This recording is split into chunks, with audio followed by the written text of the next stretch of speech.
Hi everyone and welcome to Kavish IAS. आज का जो हमारा टॉपिक है that is section 6A of citizenship act 1955।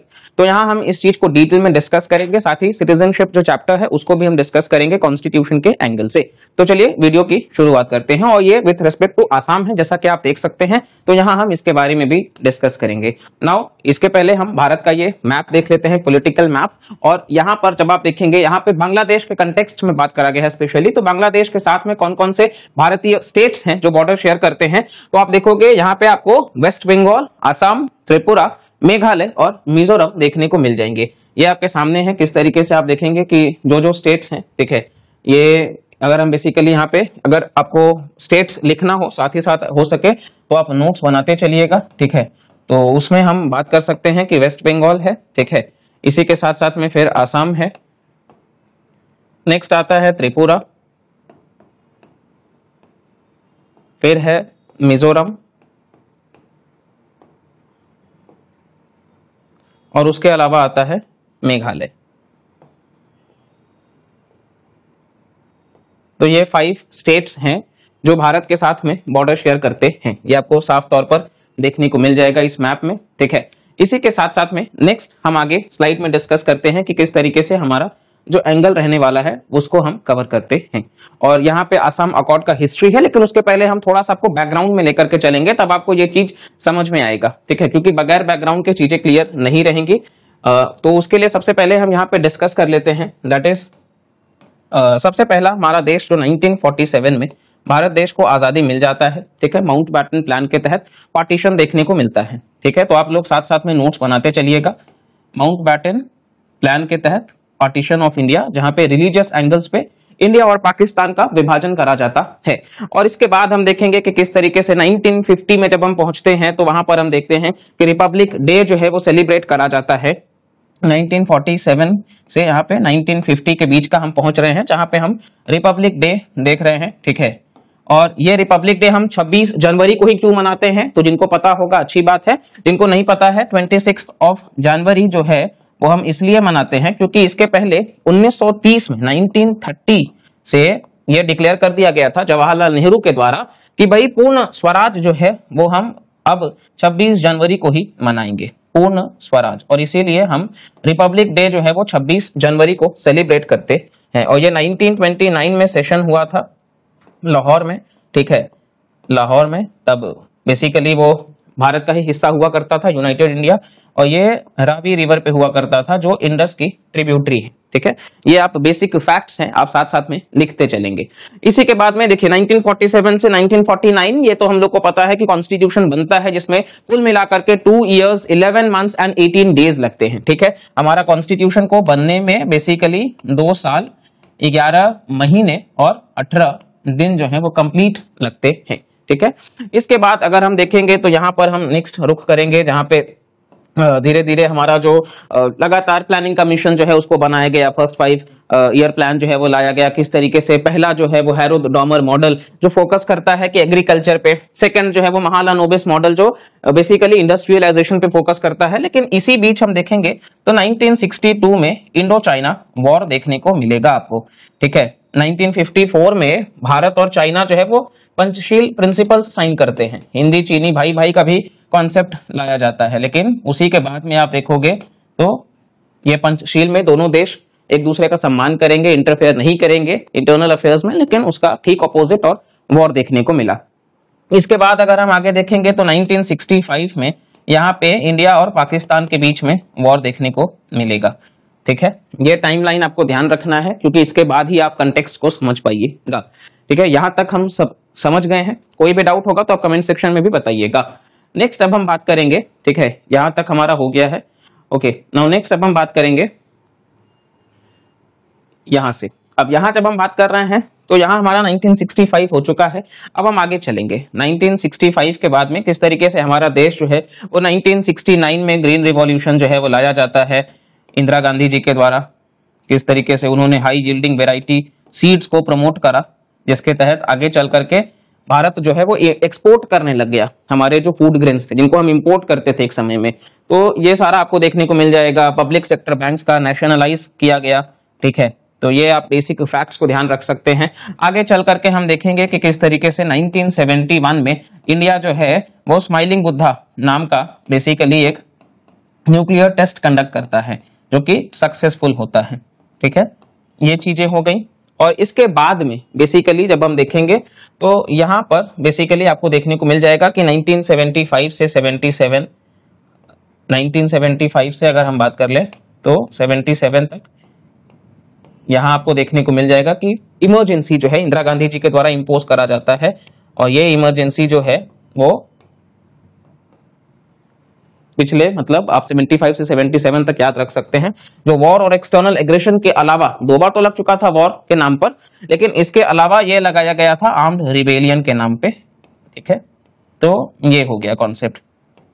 इसके अलावा अगर हम बात कर लें तो यहां पहले हमें रुकना है 1971।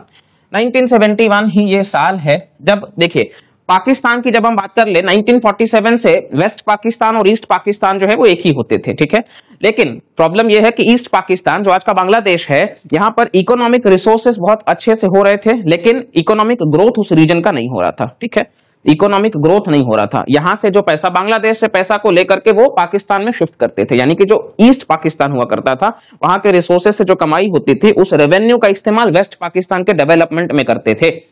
और इस वजह से कहीं ना कहीं वहां के लोगों का देखिए रीजनलिज्म का जो कॉन्सेप्ट है वो तो आता ही है, लेकिन इसी के साथ साथ में बांग्लादेश के क्रिएशन के लिए बहुत रीजंस हैं। जैसे कि हम सबको पता है कि किस तरीके से लिटरली एक जेनोसाइड ही कंडक्ट करा गया कि मैसिव लेवल पे उनके ऊपर इंपोज करा जा रहा था लैंग्वेज। देखिए लैंग्वेज इंपोजिशन जो है बांग्लादेश से हम समझ सकते हैं एक जो देश बना कि किस तरीके से एक देश बन सकता है अगर लैंग्वेज, क्योंकि बांग्लादेश मतलब लैंड ऑफ द बंगालीज, जो बंगाली में बात कर रहे हैं उनके लिए ये बात करा गया। ठीक है, लेकिन पाकिस्तान में क्या है उर्दू स्पीकिंग लोग हैं, तो इन दोनों में जो कॉन्फ्लिक्ट हुआ जिसकी वजह से आगे चल करके शेख मुजीबुर रहमान साहब जो हैं इन्होंने बांग्लादेश की बात करी। ठीक है, तो यहां पर बेसिकली एक लैंग्वेज का हम कह सकते हैं। ठीक है, और इसके बाद में कहीं ना कहीं इकोनॉमिक रिसोर्सेस भी, इसीलिए आप देखोगे तो अब बांग्लादेश के जो हाल है वो तो बहुत ज्यादा अनस्टेबल होते जा रहे हैं वापस से, लेकिन इसके पहले हम देखेंगे शेख हसीना जी में तो काफी बेहतर इकोनॉमिक प्रॉस्पेरिटी बांग्लादेश ने दिखाई है। ठीक है, तो 1971 में बांग्लादेश का गठन हो जाता है। ठीक है, 1971 में 25 मार्च ये तारीख हम लोग याद रखेंगे, 25 मार्च 1971 को पाकिस्तानी आर्मी के द्वारा ऑपरेशन सर्च लाइट चलाया जाता है। ठीक है, ऑपरेशन सर्च लाइट, और इस ऑपरेशन में लिटरली वो कई बार हॉस्पिटल्स में जाकर के भी लोगों के ऊपर अत्याचार किए हैं, टॉर्चर किए हैं, मतलब रेप जैसी घटनाएं भी देखने को मिली हैं पाकिस्तानी आर्मी के द्वारा। तो ये आपको पूरा का पूरा देखने को मिल रहा है। और इसके बाद से जो है भारत का शुरुआत से सपोर्ट रहा है किस तरीके से बांग्लादेश के फॉर्मेशन से लेकर के, जहां एक समय बांग्लादेश जब बन रहा था उस वक्त इंडिया जब स्टैंड लिया था तो वहां यूएसए और यूके उसके अगेंस्ट थे, लेकिन रशिया जो सोवियत यूनियन उस वक्त था उन्होंने भारत के समर्थन में वो आते हैं। तो ये पूरा का पूरा बैकग्राउंड है। अब यहां से आपको हम समझाते हैं कि सेक्शन 6A क्या है, आगे का हमें जानने की जरूरत नहीं है, फिलहाल के लिए ये बैकग्राउंड आपको समझ होना चाहिए, ये 1971 स्पेशली समझ होना चाहिए और ये तारीख समझ होना चाहिए। ठीक है, अब आपको हम उस एंगल पे लेकर के चलते हैं। चलिए, अब यहां तक हमने डिस्कस किया था, अब आप आइए, अब यहाँ पे आप देखिए 1979 पे आप आइए। 1979 पे ऑल आसाम स्टूडेंट्स यूनियन जो है, देखिए अब बांग्लादेश क्योंकि बन गया तो बांग्लादेश से बहुत सारे रेफ्यूजीज जो है वो भारत में एंटर कर रहे थे। यहाँ पे हमने मैप में देखा है, यहाँ पे आप मैप में देख सकते हैं बांग्लादेश जो है वो सबसे ज्यादा लैंड बॉर्डर शेयर करता है भारत के साथ में ही, इंटरनेशनल बॉर्डर में। तो यहाँ से बहुत ज्यादा जो रेफ्यूजीज हैं वो आसाम में एंटर करने लग गए, और इसी के साथ साथ में वेस्ट बंगाल वगैरह में भी हमने देखा है। लेकिन इसके वजह से आसाम का जो कल्चर है जो कि बहुत ज्यादा यूनिक है वो धीरे धीरे डिसरप्ट होने लग गया, और धीरे धीरे कहीं ना कहीं लोगों के अंदर वो एक भावना जगने लग गई कि भाई हमारा कल्चर जो है वो खत्म हो सकता है, और इसी चीज को लेकर के लगातार आसाम में प्रोटेस्ट होने लग गया। ठीक है, और इसी के बाद में 1985 में इस चीज को हम यहाँ पे थोड़ा सा समझते हैं। ठीक है, बैकग्राउंड में हमने देख लिया है, अब यहाँ पे थोड़ा सा हम इस चीज को समझते हैं कि 1985 में राजीव गांधी जी जो हैं उन्होंने, ठीक है, 1985 में सेंट्रल गवर्नमेंट जिनको राजीव गांधी जी लेड कर रहे थे, ठीक है, इसी के साथ साथ में आसाम का जो स्टेट गवर्नमेंट है वो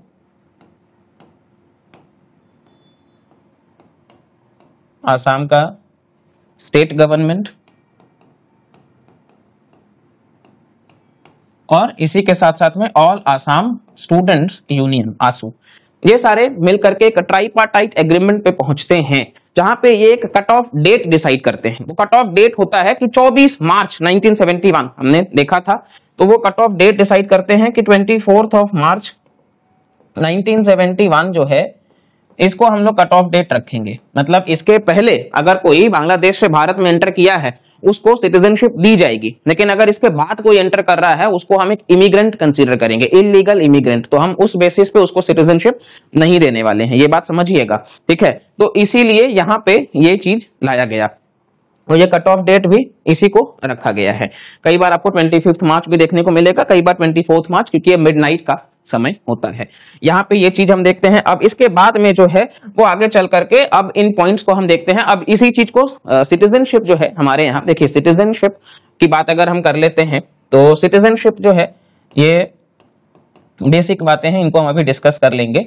लेकिन सिटीजनशिप जो है वो पार्ट 2 में है कॉन्स्टिट्यूशन ऑफ इंडिया के, और आर्टिकल्स 5 to 11। अच्छा, ये तो सिटीजनशिप का कॉन्सेप्ट है और हमारे यहाँ सिंगल सिटीजनशिप है, मतलब डुअल सिटीजनशिप नहीं है अनलाइक यूएसए, ठीक है। ये बेसिकली सिंगल सिटीजनशिप है जो हमने यूके के कॉन्स्टिट्यूशन से बोरो किया है। अब ये पॉइंट तो हमने देख लिया। अब इसके बाद में कॉन्सेप्ट ये निकल के आता है कि भाई सिटीजनशिप जो है ये तो कॉन्स्टिट्यूशन में मतलब ऐसा ये टर्म डिफाइंड नहीं है, ठीक है। अब इसमें अगर चेंजेस लाना है, क्योंकि आर्टिकल 246 के तहत आप लोग देखोगे, आर्टिकल 246 के तहत तो ये यूनियन लिस्ट का क्योंकि हिस्सा है 7th शेड्यूल में, ये यूनियन लिस्ट का हिस्सा है जिसपे पार्लियामेंट जो है वो लॉ बना सकता है। 7th शेड्यूल, ठीक है। पार्लियामेंट इस पे एक्सक्लूसिवली लॉ बना सकता है, तो पार्लियामेंट ने लॉ बनाया, ठीक है। यहाँ पे ये पावर इनको दिया गया। अब लोगों ने चैलेंज किया कि भाई ये तो राइट टू इक्वालिटी का वायलेशन कर रहा है आर्टिकल 14 का। यहाँ पे यही पॉइंट्स को हम देखेंगे। अब यहाँ पे कोर्ट ने सेक्शन 6A को इंट्रोड्यूस इसीलिए बेसिकली राजीव गांधी जी ने करा था, अमेंड करा था। सिटीजनशिप एक्ट 1955 का हुआ करता था, 1955 का, उसको अमेंड करा गया था 1985 में। ये देखिए 85 में, ये 55 का हुआ करता था, तो वहां से इसमें अमेंडमेंट किया गया, तो लोगों ने कुछ रिस्पॉन्स करा, उसको हम देखते हैं। कोर्ट ने तो कहा है कि ये करेक्ट है, ये टेक्निकली करेक्ट है। अब लोगों ने क्या कहा कि आर्ग्यूमेंट्स अगेंस्ट वालों का हम पहले देख लेते हैं। तो सबसे पहला पॉइंट उन्होंने दिया कि violation of the citizenship provisions, मतलब सिटीजनशिप प्रोविजंस के खिलाफ है, राइट टू इक्वालिटी के खिलाफ है आर्टिकल 14 के। Next arbitrary cut off date, ये जो कट ऑफ डेट है इसको इन्होंने कहा कि ये फैंसीफुल है। नेक्स्ट हम देखें तो violation of the right of cultural preservation, article 29 जो है, तो उसके बारे में भी इन्होंने मेंशन करा। साथ ही साथ एक्सटर्नल एग्रेशन के ऊपर सुप्रीम कोर्ट ने Sarbananda Sonowal versus union of India case में भी मेंशन करा था, तो उसको भी रखा गया। और नेशनल फ्रेटर्निटी के खिलाफ है, भाईचारा के खिलाफ है, क्योंकि आप इमिग्रेंट्स को ला रहे हो तो आप उनको सिटीजनशिप दे रहे हो। ये सारे पॉइंट्स जो हैं वो इनके द्वारा रेस करे गए थे। अच्छा, नेक्स्ट अगर हम बात कर लेते हैं तो नेक्स्ट अब हम आएंगे कि what is the supreme court verdict in upholding. Supreme court ने क्या कहा, सबसे पहले हम ये समझ लेते हैं, क्योंकि यही हमारा मुद्दा है, इस वीडियो को हम समझने के लिए यही है। सुप्रीम कोर्ट ने कहा कि जो सेक्शन 6A है ना, ये किसी भी तरीके से आर्टिकल 6 और 7 जो कॉन्स्टिट्यूशन में है उसका वायलेशन नहीं करता। ये बेसिकली डील करता है कि पाकिस्तान से जो लोग आए हैं उसके बारे में, ठीक है, 1950 को ये कंसिडर करते हैं। इसी के साथ साथ में इन्होंने कहा कि ये राइट टू इक्वालिटी को भी वायलेट नहीं करता, क्योंकि वो लोग मार्जिनलाइज्ड हैं, और मार्जिनलाइज्ड लोग अगर हैं तो उनको इंक्लूड करना किसी भी तरीके से एक्सक्लूजन नहीं है। और साथ ही साथ में उन्होंने ये भी कहा कि endorsement of the cut off date जो है वो उन्होंने सही माना है, 24 मार्च 1971। हालांकि यहाँ पे एक क्लॉज है जो 1966 जनवरी 1 1966 से 1971 इस डेट तक एंटर करे हैं, उनको 10 ईयर्स तक का वोटिंग राइट्स नहीं दिया जाएगा, ये याद रखिएगा। 10 ईयर्स तक का वोटिंग राइट्स डिनाई कर दिया जाएगा। लेकिन जो 1966 के पहले हैं उनको कंप्लीट सिटीजनशिप दी जाएगी। साथ ही साथ कोर्ट ने यह भी कहा कि यह किसी भी तरीके से आर्टिकल 29 का वायलेशन नहीं करता है और फ्रेटर्निटी गोल्स के साथ है, और साथ ही साथ में किसी भी तरीके से एक्सटर्नल एग्रेशन जो सर्बानंद सोनोवाल केस में था उसको भी ये चैलेंज नहीं कर रहा है। ये सारे बेसिक पॉइंट्स हैं, ठीक है।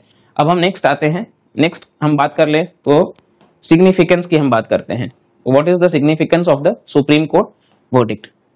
देखिए, सबसे पहला है कि ये कॉम्प्रिहेंसिव जुडिशियल एग्जामिनेशन है।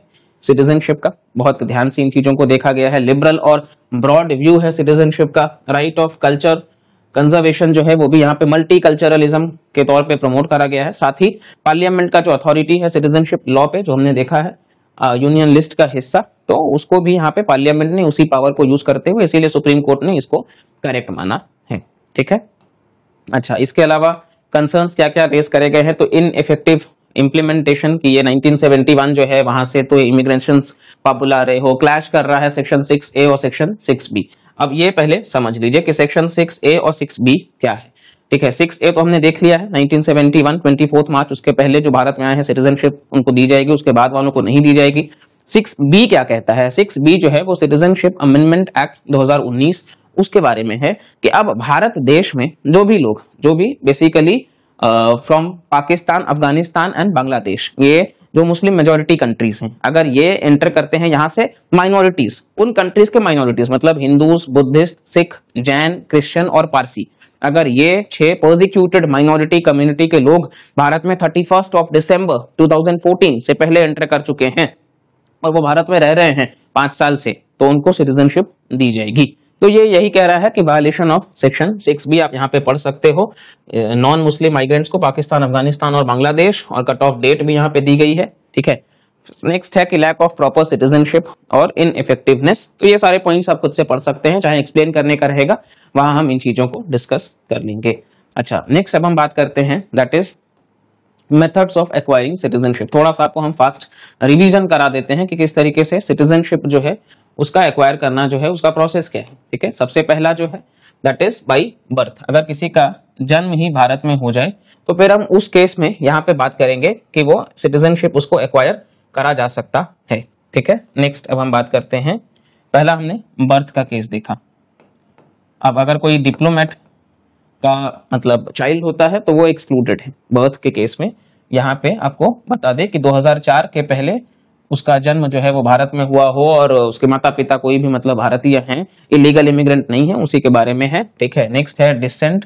तो डिसेंट में भी माता पिता या हमारे जो एंसेस्टर्स हैं, दादा दादी, इस तरीके के, उनके बारे में। और यहाँ पे भी 1992 के पहले वही है कि मतलब उनको प्रूव करना है कोई एक जो है वो इंडियन सिटीजनशिप होना चाहिए। बर्थ, डिसेंट, फिर है रजिस्ट्रेशन। रजिस्ट्रेशन जहाँ पे अगर कोई पर्सन ऑफ इंडियन ओरिजिन है, जैसे कि मान लेते हैं कमला हैरिस, वाइस प्रेसिडेंट जो यूएस की करेंटली, तो कमला हैरिस जो है मान लो अगर वो पर्सन्स ऑफ इंडियन ओरिजिन है, तो वो अगर भारतीय सिटीजनशिप वो चाहती हैं तो फिर उस केस में उनको भारत के अंदर 7 साल तक रहना पड़ेगा। ठीक है, साथ ही अगर कोई OCI कार्ड होल्डर है तो उसको ओवरसीज सिटीजनशिप ऑफ इंडिया वो 5 साल के लिए। ये है रजिस्ट्रेशन का प्रोसेस। नेक्स्ट है नेचुरलाइजेशन। तो जो सिटीजनशिप अमेंडमेंट एक्ट है 2019 का, ये इसी के बारे में बात करता है कि 11 इयर्स से भारत में कोई रह रहा है और उसमें भी 1 साल जो है वो कंसिस्टेंट होना चाहिए, और इसी को कम करके 5 साल करा गया था फॉर पाकिस्तान, अफगानिस्तान एंड बांग्लादेश के नॉन मुस्लिम्स के लिए। और इसी के साथ साथ में लास्ट है इनकॉर्पोरेशन ऑफ टेरिटरी। तो कल को अगर भारत कोई भी हिस्सा जो है वो अपने में मर्ज कर लेता है, चाइना का या पाकिस्तान का, तो फिर वहां के जो सिटीजन होंगे वो ऑटोमेटिकली इंडिया के सिटीजन कहे जाएंगे। ठीक है, ये प्रोसेस है, ये आपको ध्यान रखना है एक्वायरिंग सिटीजनशिप का। आप लोग नोट्स बनाते चलिए। नेक्स्ट अब हम बात करते हैं दैट इज सिटीजनशिप लूज करने का तरीका। यहाँ 5 तरीका तो ऑब्टेन करने का हमने देखा, अब हम लूज करने का भी 3 मेथड्स है, उसको हम डिस्कस कर लेते हैं। So the first method is by termination, दूसरा है बाय डेप्रीवेशन, और लास्ट है बाय रेनंसिएशन। ठीक है, ये 3 पॉइंट्स आप ध्यान रखेंगे। टर्मिनेशन कि अगर मान लो जो सिटीजन है वो कहीं ना कहीं मतलब कोई भी ऐसा इलीगल एक्टिविटी में इन्वॉल्व होता है, टेररिज्म या क्रॉस बॉर्डर ट्रैफिकिंग वगैरह में, तो उसका सिटीजनशिप जो है वो टर्मिनेट हो जाएगा। डेप्रीवेशन कि अगर मेरे को पता है कि इंडिया में तो सिंगल सिटीजनशिप है, उसके बावजूद हम किसी और कंट्री का सिटीजनशिप ले रहे हैं, तो इंडियन सिटीजनशिप से हम डिप्राइव कर दिए जाएंगे और लास्ट है रेनंसिएशन, कि मान लो कोई भी इंसान जो है वो विलफुली अपने इच्छा से वो सिटीजनशिप लूज कर रहा है, उसको यूएस में जॉब मिल गई, उसको वहीं रहना है, तो इसलिए वो इंडियन सिटीजनशिप को लूज कर रहा है अपने इच्छा से, दैट इज रेनंसिएशन। हालांकि ये सब वॉर के कंडीशन में एक्सेप्ट नहीं किए जाएंगे, ये भी आप ध्यान रखिएगा कि अगर वॉर वगैरह जैसा हाल रहेगा तो वहां पे एक्सेप्ट नहीं किए जाएंगे। ये 3 हो गया मेथड्स ऑफ लूजिंग सिटीजनशिप। तो ये पूरा का पूरा हमारा कॉन्सेप्ट था। आई होप आपको हम ये चीजें बहुत अच्छे से समझा पाए होंगे और जो भी डाउट है वो भी आपका क्लियर हो गया होगा। इसके बाद भी अगर आपका कोई डाउट रहता है तो आप जरूर कमेंट सेक्शन में बताइएगा, हम वहां पे भी आपके क्वेरी को हैंडल करेंगे। और इसके साथ में आपको बहुत सारे वीडियोस चैनल पे देखने को मिल जाएंगे, तो वीडियोस को प्लीज पूरा देखा करिएगा, पसंद आए तो लाइक शेयर और सब्सक्राइब करिएगा और मिलते हैं अगले वीडियो में। तब तक के लिए bye bye, take care and Jai Hind.